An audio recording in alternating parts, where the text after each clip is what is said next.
Okay, so we're at the break of the Auto Team America event. It has really just been a day of high-level thinking and high-level strategy, not as much tactics. I'm here with Jay Feldman, founder, and are you founder, CEO? What is your title? CEO, Feldman Automotive, yeah. Feldman Automotive. You might recognize him because he just likes to roll with Mark Wahlberg from time to time. Once in a while. Once in a while?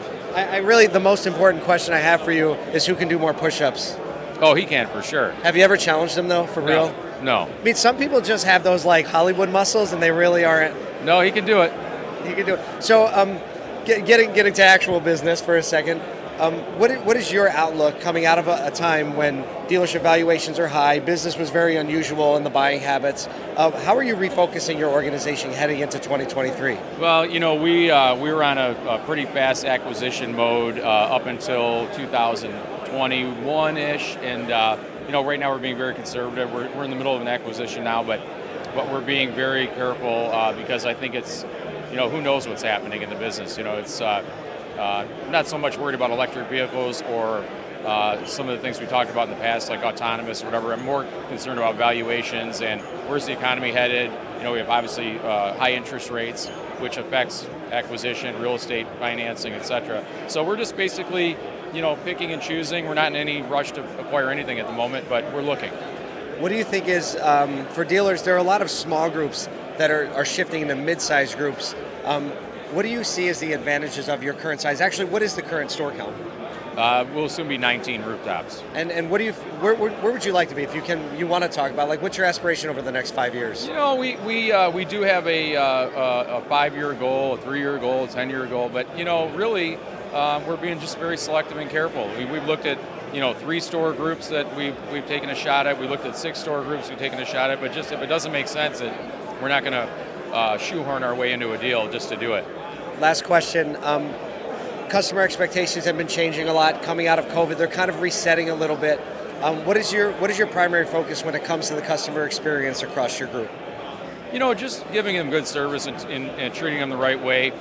As was mentioned, some of the one thing that's going to be interesting, you see salespeople that had a really easy time selling a car over the last year and a half, and basically it was like the demand outpaced the supply, so they didn't have to be salespeople. Where now the business is changing back again, it's getting normalized where you have to really sell something. So it sounds like you're saying back to basics. Back to basics, yeah. Well, I know you have a lot more to do today. Thank you for taking a few minutes with us. We'll talk to you soon. Thanks, Jay. All right, we have one more guest. We have Nick. All right, so what was it? We need Nate. Yes, not this Nate, another Nate. So we're going to interview one more person. Nate with Hague Partners. That's how we roll when we roll live. We just go like that. What I can say is there definitely is a renewed focus. You must be Nate. Hi, Paul. Hi, I'm Paul. See, this is legit the first time we met. Yeah. Nate's with Hague Partners, one of the partner groups that puts on this Auto Team America event. I'll tell you right now, this is one of the most substantive events that I've been to. A lot of events have flair. This event has a ton of substance, and I assume it's going to grow a lot over the years. It has been going on for a while, and it was sold out this year. Nate, tell us a little bit about what you do and why you like this summit in particular.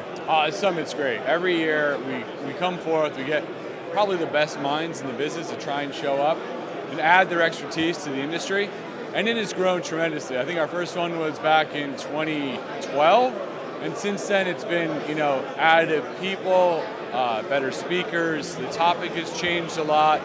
I think back in 2012 we were worried about what's going to look like when you're coming out of a recession, and today we're talking about what's going to look like when you go into a recession. Right. So it's been a really great process for us.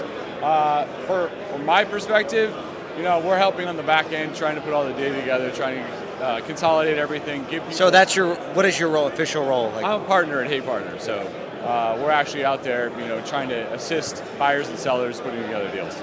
All right, what is the quirkiest thing that Alan Hague does on a regular basis? quirkiest thing that Alan Haig does on a regular basis. I'm not sure he's got that many quirks. I'd like to see him get more lively when he's up there on stage. He's pretty calm, cool, and collected. I bet he's really awesome in the negotiation room. He's amazing. In fact, the reason why I joined Alan when we started the company was because I felt like if you ever want to get bad news, I want Alan telling it to me. Because tells me the bad news in a good way. You kind of are like, all right, I get it. That's not great, but let's go deal with it. There is a way about him that is just like whatever happens, it seems like we're going to be okay. Absolutely, 100%, all the time. That's the beauty. He's really creative, really inventive, and that's what you need to have in an advisor. Well, thanks for spending some time with us today. Appreciate it. Well, there you go. A little taste of this. Kyle is covering the other stuff on the other side of town. Well, actually, it's like 5 minutes away. So we're going to flip to Kyle to cover the JD Power Convention, and later he's going to be with the Automotive News Retail Summit. Thanks for being with us today. Check out ASOTUNADA.com to see the full live stream schedule, because we have a ton of content. This isn't even day one of NADA. Officially, it's tomorrow. So we're going to flip over to Kyle. Thanks, Paul. We are also here at the JD Power Auto Summit. It has actually been a really fun morning, a bunch of different panels, bunch of keynotes, and the really key thing is that the data that's been shared this morning has been off the charts. Really interesting to see some of the trend lines as things picked up in 2021, 2022, the dips, and then the early upswings that we're seeing in early 2023 with things like inventory and consumer interest. Now, JD Power shared a few data points around interest rates and affordability that I think are really going to be key as we go into 2023, and dealers thinking about what inventory they're carrying, how they're communicating with customers. And then we transitioned into a modern retailing panel, and that modern retailing panel really looked at how connected data and understanding the consumer's interest in doing some of the purchase process online are really important to dealers understanding how to care for customers. Now, they said that not everybody wants to do a full process online, and there was actually a really poignant statement made by a representative of Audi of America stating that, hey, customers actually can't complete the purchase online, that we don't see that as an open availability for the majority of customers. So if that's the case, that we need to have really, really strong processes in the store. And companies like Route 1, CarNow, JD Power want to continue to enable showroom processes prioritized over online processes, recognizing that building trust over each of those is really important.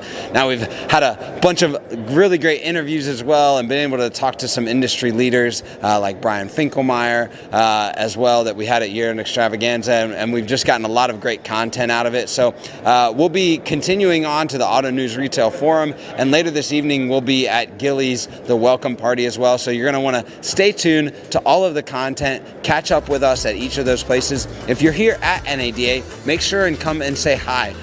We promise we will put a camera and a mic in your face. We'll be all over the floor tomorrow morning. But thanks for joining us for our coverage of the NADA show, JD Power Auto Summit, and the ATA event.